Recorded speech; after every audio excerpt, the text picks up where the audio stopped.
Princess Zyra pressed her back against the rough bark of a massive tree.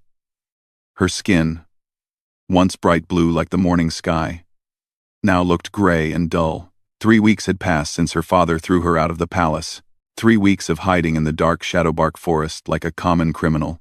Her stomach hurt from hunger. The small berries she found yesterday were not enough. Her people, the Velthari, never needed to hunt for food. Their cities had machines that made everything they needed, but here in the wild forest, those machines could not help her. Zyra touched the crystal pendant around her neck. It was the only thing she had left from home. The crystal used to glow with warm light, connected to the great network that linked all Velthari minds. Now it was dark and cold, just like her. She remembered the last day in the palace. Her father, Emperor Kethvar, sat on his throne made of living crystal. His eyes burned with anger. "You will marry War Commander Thex," he had said. His voice echoed through the throne room. "The hegemony offers us protection. This marriage will make our alliance strong." Zyra had stood before him, her hands shaking. "Father, I do not love him. He is cruel. His people destroy worlds for fun." "Love?" Her father laughed, but there was no joy in it. "Love is for children. You are a princess. Your duty is to your people. My duty is to protect our people, not sell them to monsters." That was when her father's face turned red with rage. "You dare disobey me? You shame our family name?" The guards had dragged her away. Her father's last words still hurt her heart. "You are no daughter of mine. Go live with the beasts in the forest. Maybe they will teach you respect." Now Zyra sat alone in that forest. The shadowbark trees grew so thick that little sunlight reached the ground. Strange sounds came from the darkness between the trees. She had seen moving shadows that might be predators, or worse, hegemony soldiers looking for her. War Commander Thex would not give up easily. He wanted to marry her, to gain control of the Velthari Empire. If he could not have her as a wife, he would take her as a prisoner. Either way, her people would suffer. Zyra tried to stand up, but her legs felt weak. She had not eaten a real meal in days. Her people were tall and thin, built for life in crystal cities, not for surviving in wild places. Their technology did everything for them. They never learned to make fire or hunt animals or find clean water. She looked at her hands. Once they had controlled powerful machines with just a thought. The bio-implants in her palms could connect to any Velthari device. But here, with no devices around, her hands were just hands, weak and useless. A branch snapped somewhere in the forest. Zyra froze. Was someone coming? She pressed herself closer to the tree, trying to become invisible. Her heart beat so fast she thought it might burst. Heavy footsteps moved through the forest. Not the light steps of her people. Not the metal boots of hegemony soldiers either. Something else. "Where are you, princess?" A rough voice called out. "War Commander Thex grows tired of waiting. Hegemony soldiers, they had found her hiding place. The commander promises you will be treated well," another voice said.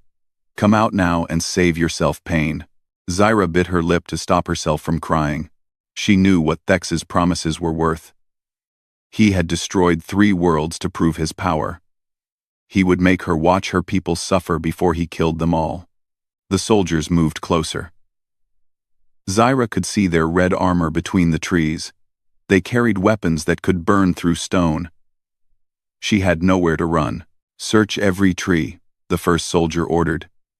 She cannot have gone far. These crystal people die quickly without their machines. They were right. Zyra felt death creeping closer every day. Her body was giving up. Soon she would be too weak to hide.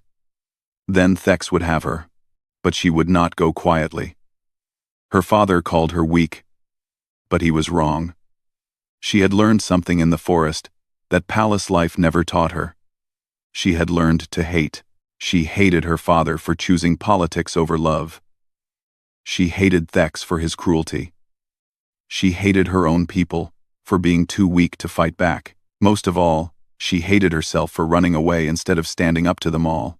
The soldiers were very close now. Zaira could smell the oil on their weapons.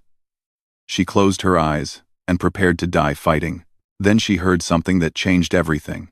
A new sound cut through the forest noise. It was loud and terrible, like metal screaming. It came from the sky, growing louder and louder. The hegemony soldiers stopped searching. They looked up at the sky through the tree branches. "What is that?" one of them asked. The screaming sound grew into a roar. Something big was falling from the sky, very fast. "Take cover!" the soldier leader shouted. The thing in the sky crashed into the forest with a sound like thunder. The ground shook. Trees fell. Zaira heard the soldiers running away, their armor clanking as they fled. When the noise stopped, Zaira slowly opened her eyes. Smoke rose from somewhere deeper in the forest. Whatever had fallen from the sky was big, and it was burning. She should run away. The crash would bring more soldiers, more danger. But something made her curious. What kind of ship could survive a crash like that? None of her people's ships were built for such violence. Zaira forced her weak legs to carry her toward the smoke. She moved carefully, staying hidden behind trees. As she got closer, she could see the crashed ship through the smoke. It was not like any ship she had ever seen. It was small and ugly, made of rough metal instead of crystal or energy fields. Part of it was buried in the ground. One wing had broken off completely, but someone was moving inside the wreckage. Zaira watched from behind a tree as a figure climbed out of the broken ship. It was smaller than a Velthari. Smaller than a hegemony soldier, too. It wore strange clothes and had short, dark hair. The figure looked around at the crashed ship and said something in a language Zaira did not know. But she could hear the tone. It was not fear or panic. It sounded almost annoyed, like someone who had dealt with crashes before. Zaira had never seen anything like this small, tough-looking creature. But she had a feeling her lonely days in the forest were about to end. Captain Marcus Chen pulled himself out of the smoking wreckage of his ship and looked around. The forest was dark and thick with huge trees. His ship had cut a long path through them before stopping. Lucky the trees were so big and strong, or the crash would have killed him. He checked his body for injuries. A few cuts and bruises, but nothing broken. His military training had taught him to stay calm in bad situations. This was just another problem to solve. Marcus walked around his ship to see the damage. The hull was cracked in 3 places. The main engine was completely destroyed. The communication system sparked and went silent as he watched. No way to call for help. "Well, this is not good," he said to himself. He had been exploring this sector when hegemony fighters attacked his ship. Their weapons had some kind of virus that corrupted his ship's computer. The AI started giving wrong information and trying to fly into a star. Marcus had to shut down all the smart systems and fly manually. That was when he learned about the planet below. His damaged sensors showed forests and water. Good enough for an emergency landing. Though landing was too nice a word for what just happened. Marcus opened the emergency supply box. Food for 1 week. Water purification tablets. Basic medical kit. Survival knife. Fire starter. Not much. But he had survived with less. He looked up at the sky through the trees. It was getting dark. First rule of survival: find shelter, water, and fire. Everything else could wait. Marcus found a good spot near a stream about 50 meters from his ship. The water ran clear over smooth rocks. He tested it with a purification tablet and waited for the color to change. Clean water, one problem solved. Next, he gathered dry wood from fallen branches. The shadowbark trees had thick bark that peeled off in long strips, perfect for starting fires. Within an hour, he had a small fire burning in a circle of stones. As darkness fell, Marcus heard sounds in the forest. Not just wind and insects. Something bigger moving through the trees. He was not alone here. He took his survival knife and climbed a tree near his camp. From up there, he could see better. Strange shapes moved in the darkness between the trees. They stayed away from his fire, but they were watching him. Marcus had studied many alien worlds. Most predators feared fire. It was one reason humans learned to make fire so long ago. Fire meant safety, warmth, and the ability to cook food, basic survival, but it worked on any world. He climbed down and added more wood to the fire. Then he started working on his shelter. Using pieces from his crashed ship, branches, and strips of bark, he built a lean-to against a big tree. It would keep him dry if it rained. While he worked, Marcus thought about his situation. His mission was to map this sector and report back to Earth Fleet. The hegemony was expanding into this area, taking over peaceful worlds. Someone had to warn the other species about what was coming. The hegemony fighters had been waiting for him. Someone told them he was coming. That meant they had spies in Earth Fleet, or they had broken human codes. Either way, Marcus was on his own now. He finished his shelter and sat by the fire to eat. Military ration bars were not tasty, but they had everything his body needed. He ate slowly, making the food last. No telling when he would find more. That was when he heard something different in the forest sounds. Not an animal, footsteps, someone walking, but trying to be quiet. Marcus put out most of his fire, leaving just enough light to see. He took his knife and moved into the shadows. Years of military training made him almost invisible in the darkness. The footsteps came closer. Then Marcus saw who was making them. It was a tall, thin figure with blue skin. Very thin, like it had not eaten in a long time. It wore torn clothes that might have been expensive once. The figure moved carefully, stopping often to listen. Marcus had never seen this species before, but it looked intelligent and desperate. The figure came to the edge of his camp and stared at the fire. It reached toward the warmth, then pulled back like it was afraid. Marcus watched for a few minutes. The creature did not seem dangerous, just hungry and scared. It kept looking over its shoulder like someone was chasing it. Finally, the blue-skinned figure collapsed. It fell forward and did not get up. Marcus waited to make sure this was not a trick. When the figure did not move for several minutes, he came out of hiding. He turned up his fire to give more light and went to check on the stranger. It was female, he could see now. Her skin was cold and her breathing was weak. She was starving. Marcus had seen this before on refugee worlds during the war. People who had not eaten in days. He picked her up easily. She weighed almost nothing. He carried her to his fire and wrapped her in his emergency blanket. Then he heated some water and mixed it with food powder to make a thin soup. When the soup was ready, Marcus gently shook the alien woman awake. Her eyes opened, and she stared at him with fear. "Easy," Marcus said softly. "I will not hurt you." She tried to speak, but only made weak sounds. Marcus offered her the cup of soup. She looked at it, suspiciously. "Food," Marcus said, pointing to the cup and then to his mouth. "Eat. Eat." She understood.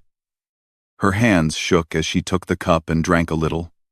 The warm soup made her cough, but she kept drinking. Marcus sat back and watched her. She had crystal patterns on her skin that caught the firelight.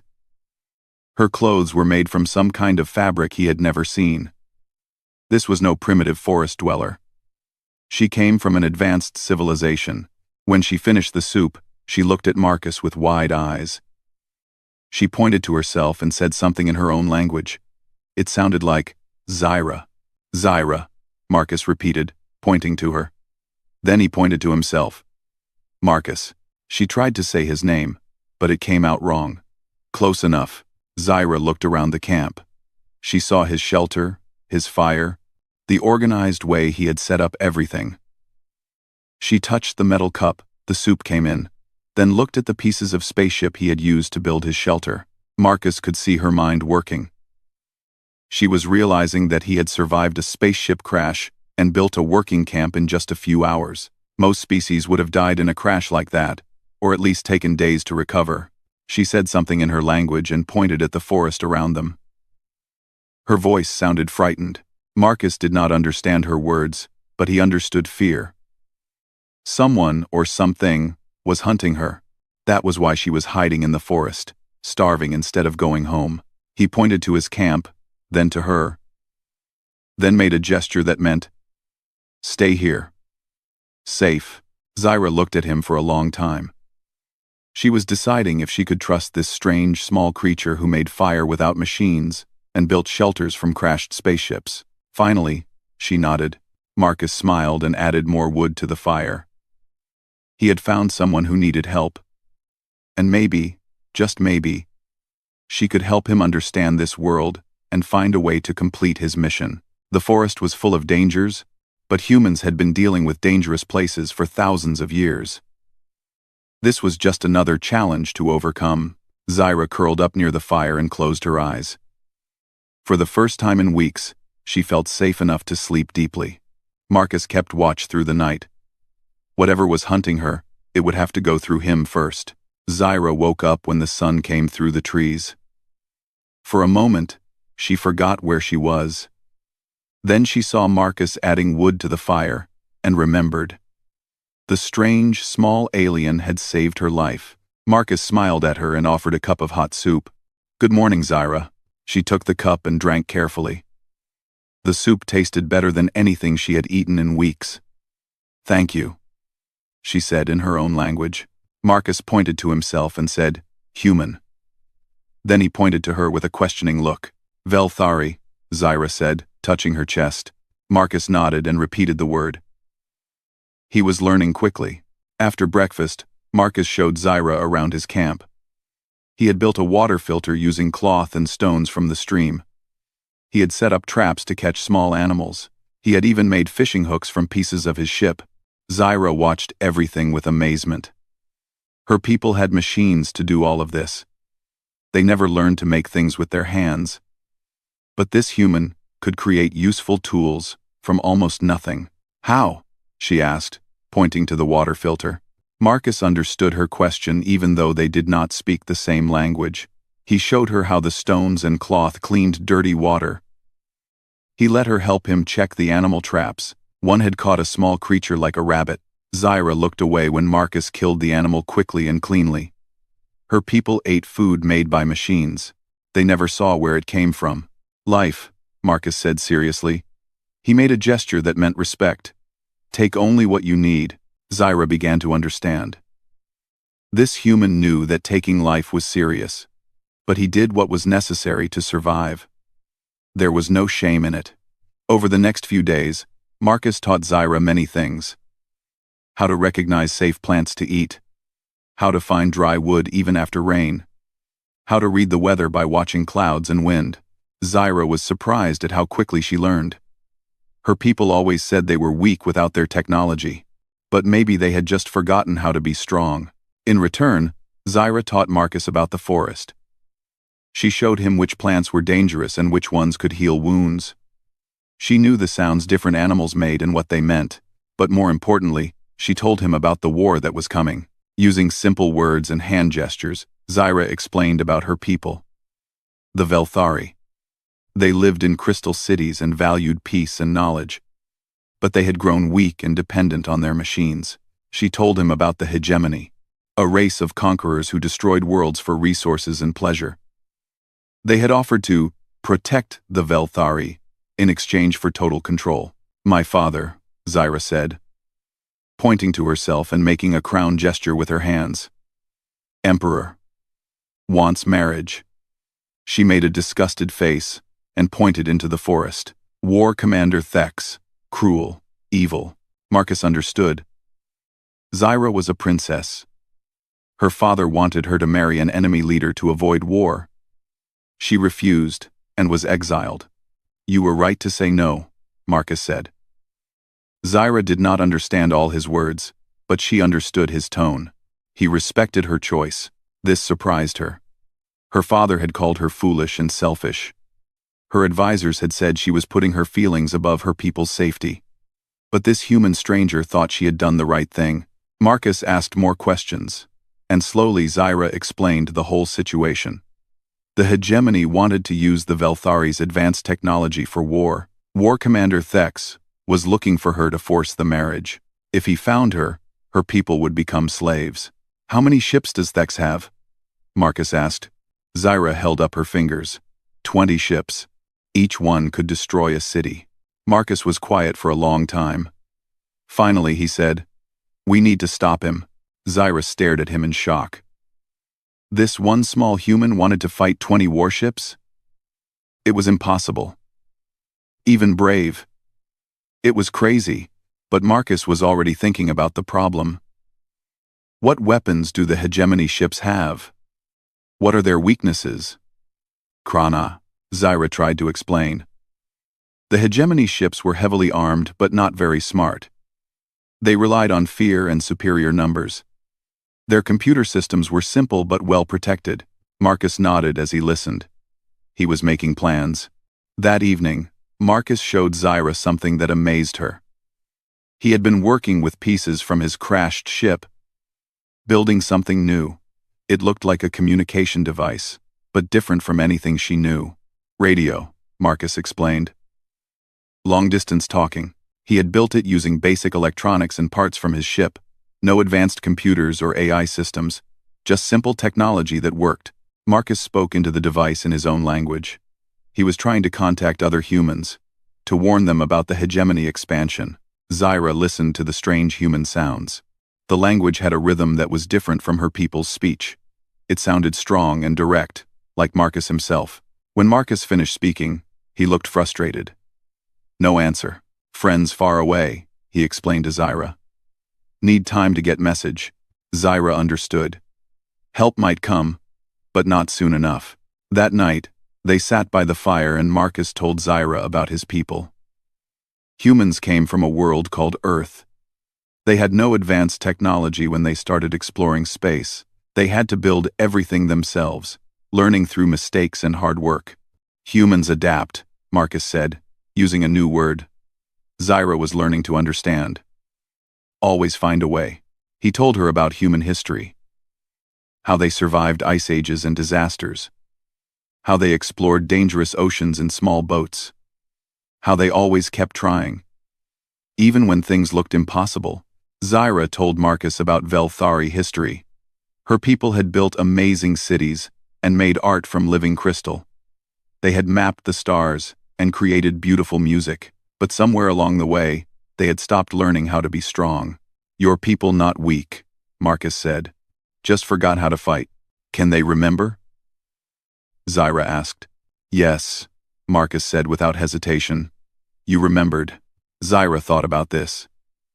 In just a few days with Marcus, she had learned to make fire, find food, and think for herself. If she could change, maybe her people could too. The next morning, hegemony soldiers returned to the forest. Zyra heard their armor clanking through the trees, and fear filled her heart. But Marcus was calm. He put out the fire and covered their camp with branches. Then he led Zyra deeper into the forest, moving quietly like a hunter. They look for camp, he whispered. We give them wrong camp. Marcus had prepared for this. He had built a fake campsite in another part of the forest. Old ashes. Some garbage. Signs that someone had been there but left days ago. From their hiding place, they watched the soldiers find the fake camp. The soldiers searched everywhere, but found nothing useful. Princess ran away again, one soldier said. She cannot survive much longer. After the soldiers left, Marcus smiled. They think you are weak. Good. Let them think that. Zyra realized that Marcus was teaching her more than survival skills. He was teaching her how to think like a warrior. Not the kind of warrior who fought with big weapons and heavy armor. The kind who used intelligence and cunning to win against stronger enemies. Why do you help me?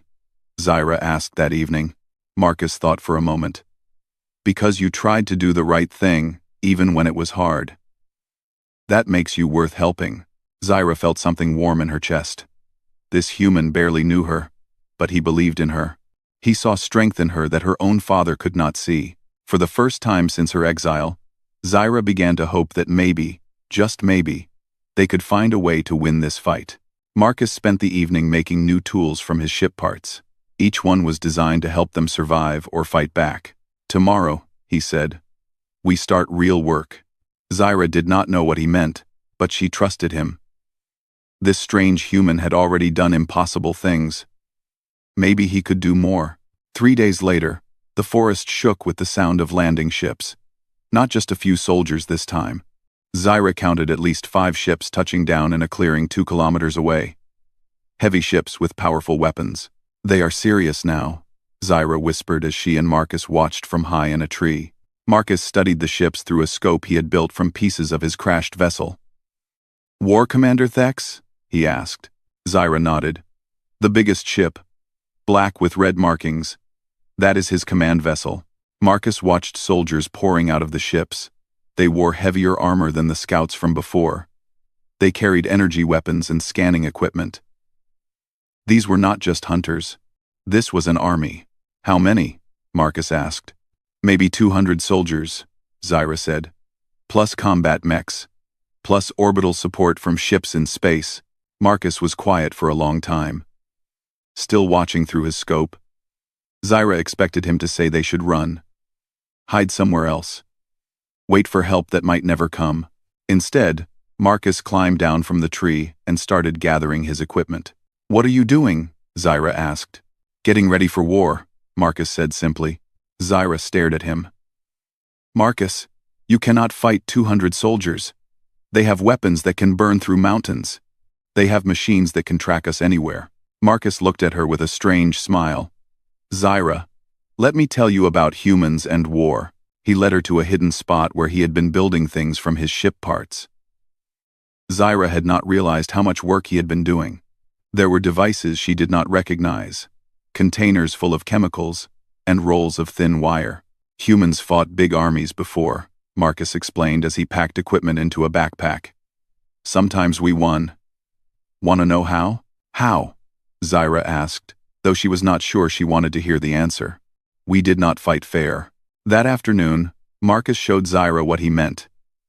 They moved through the forest like ghosts, watching the hegemony soldiers set up their base.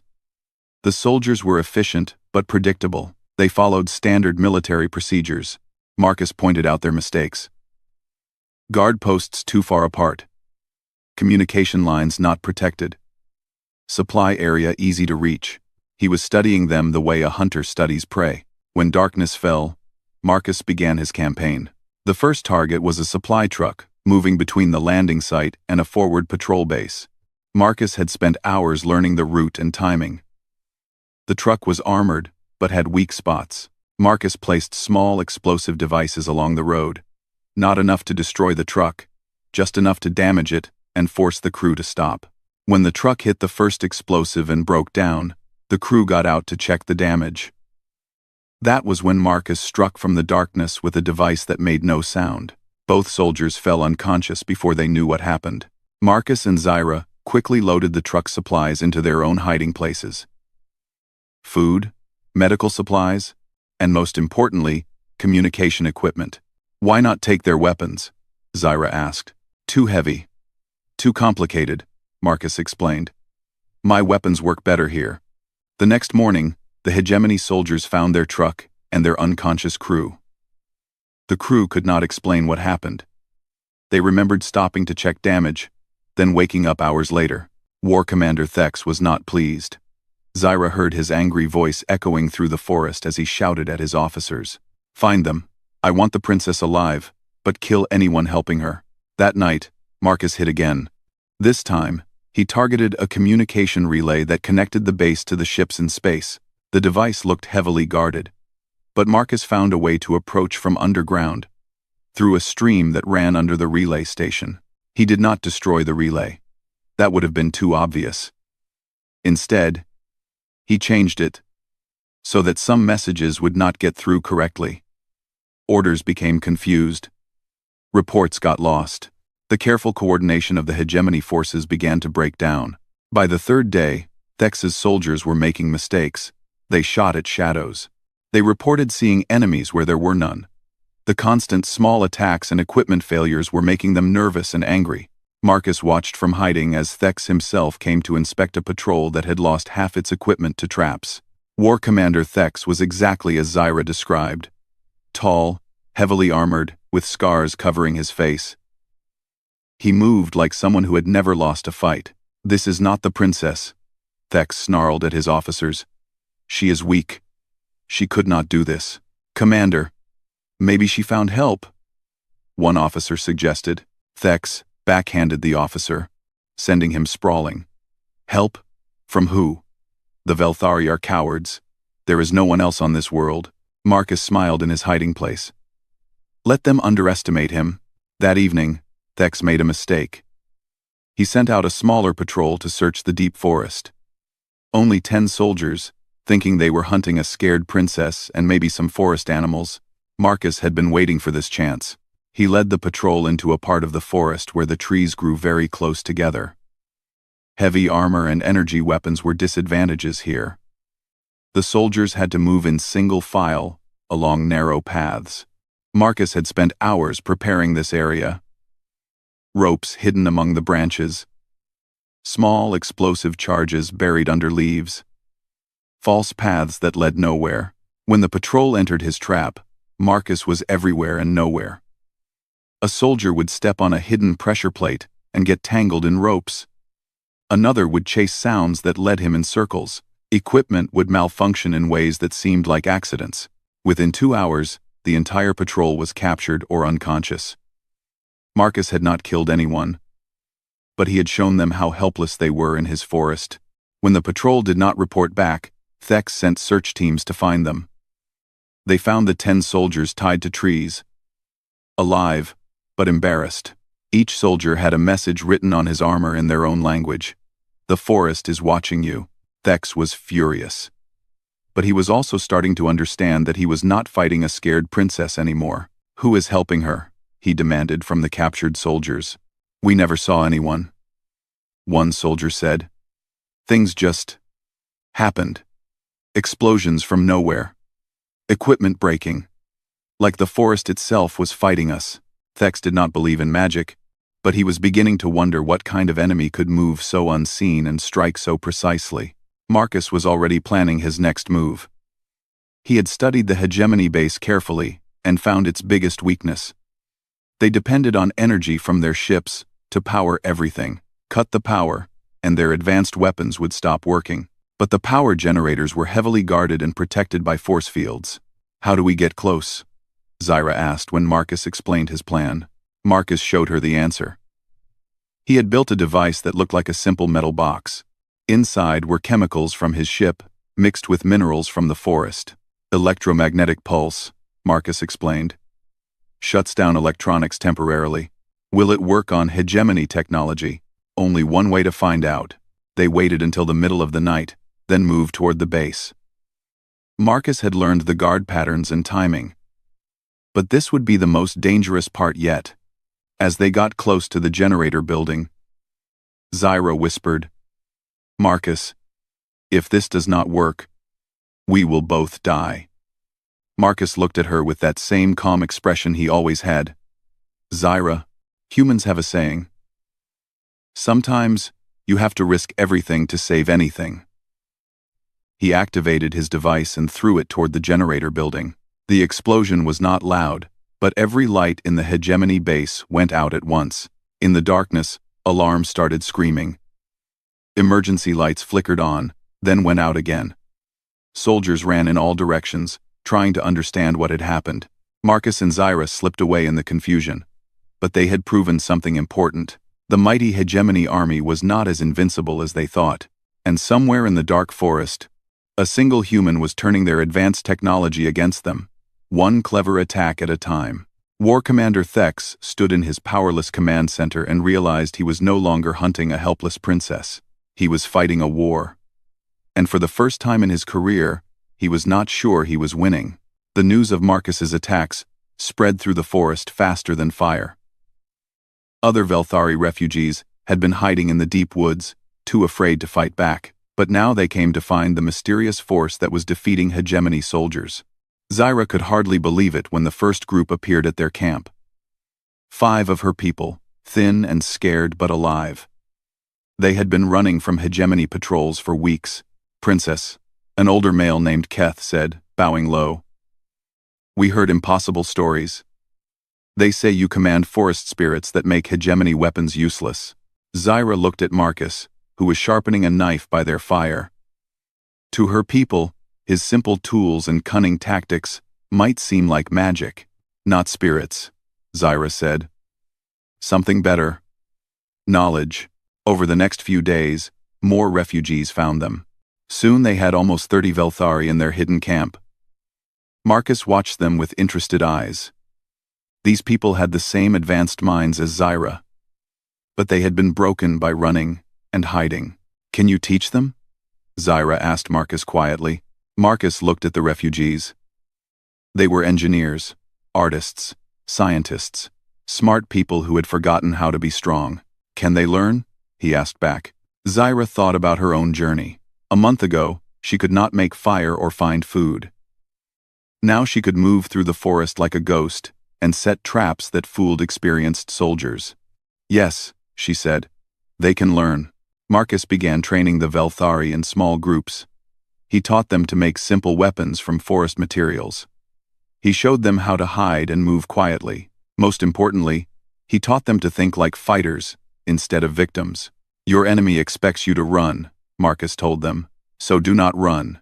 Your enemy thinks you are weak, so be strong in ways they do not understand. The Velthari were quick learners once they stopped being afraid. Their advanced minds could understand complex tactics easily. They just needed someone to show them that fighting back was possible. Within a week, Marcus had turned a group of scared refugees into the beginning of a resistance movement. That was when Emperor Kethvar arrived. Zyra felt the ground shake as massive ships landed in the forest. Much bigger than Thex's warships, these were the royal vessels of the Velthari Empire, made of living crystal and powered by technologies that could reshape matter itself. My father, Zyra whispered, watching the beautiful ships descend from the sky. Marcus stood beside her. Are you ready? Zyra touched the crystal pendant around her neck. It had begun to glow again, just faintly. Being around other Velthari was reactivating the connection to their shared consciousness. But for the first time, Zyra did not want that connection. She had learned to think for herself. I am ready, she said. Emperor Kethvar came to the forest with 1,000 soldiers and enough firepower to burn the entire continent. But he also came with something else. A message that he wanted to speak with his daughter. The meeting happened in a clearing where 3 paths crossed. Ancient Velthari law said this was neutral ground where enemies could talk safely. Zyra walked into the clearing wearing simple forest clothes, with Marcus beside her. Across from them, Emperor Kethvar waited in his ceremonial armor, surrounded by guards. Zyra's father looked older than she remembered. The past month had aged him. Daughter, he said formally.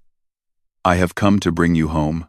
This is my home now, Zyra replied, gesturing to the forest around them. Kethvar's eyes moved to Marcus. And this is your human pet? Zyra felt anger rise in her chest, but Marcus touched her arm gently. Stay calm, his touch said. This is my friend, Zyra said. He saved my life when my own family cast me out. You were cast out for good reason, Kethvar said.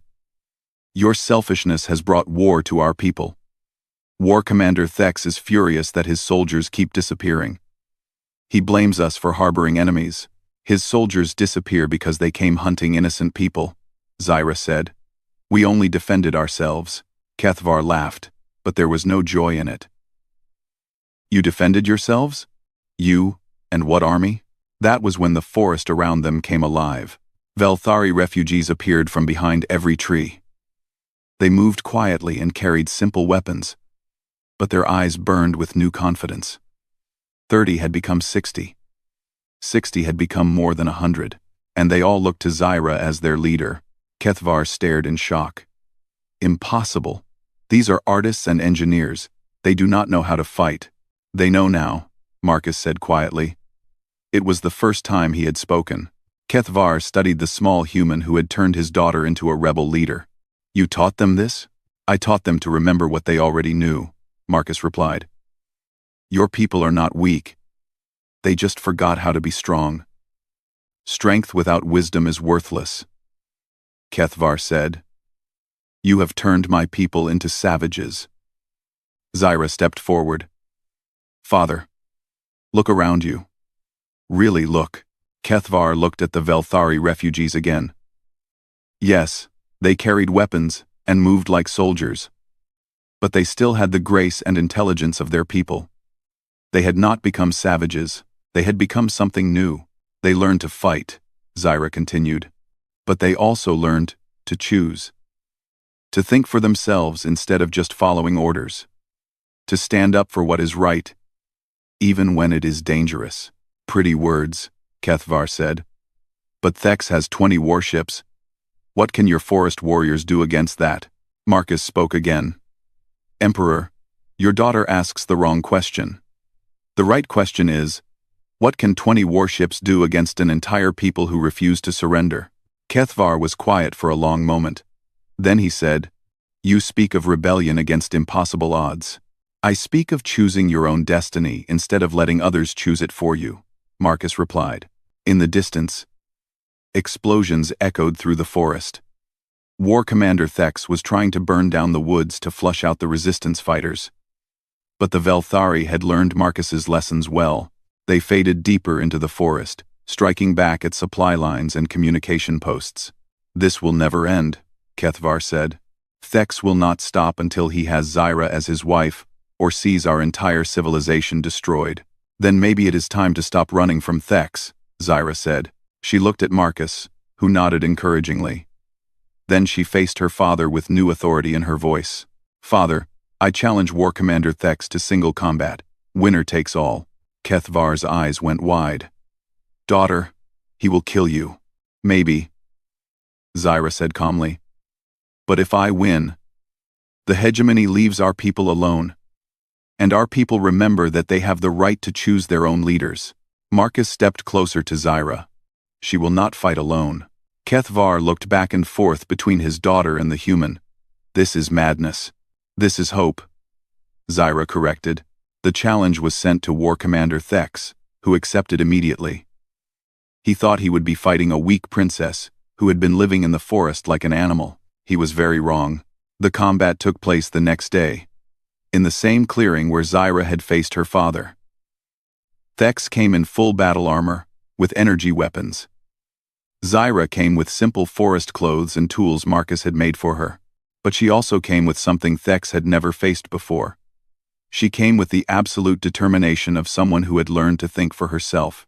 The fight was short but vicious. Thex had superior weapons and armor, but Zyra had superior knowledge of the terrain and tactics. She fought the way Marcus had taught her. Not fair, but smart. When Thex lay defeated in the dirt, Zyra stood over him with a blade at his throat. Do you yield? She asked. Thex looked up at this princess who had become something he did not understand. Someone who could outfight a career warrior while fighting for principles instead of conquest.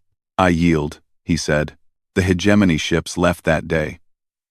But more importantly, the Velthari people had learned something that would change their civilization forever. They had learned that they did not have to accept what others chose for them. They could make their own choices, even when those choices were difficult and dangerous. Emperor Kethvar offered his daughter the throne, but Zyra declined. Our people do not need another ruler who makes all the decisions, she said. They need leaders who help them make good decisions for themselves. The Velthari Empire began changing that day. Not through conquest or technology, but through a simple idea that one human had brought with him from the stars.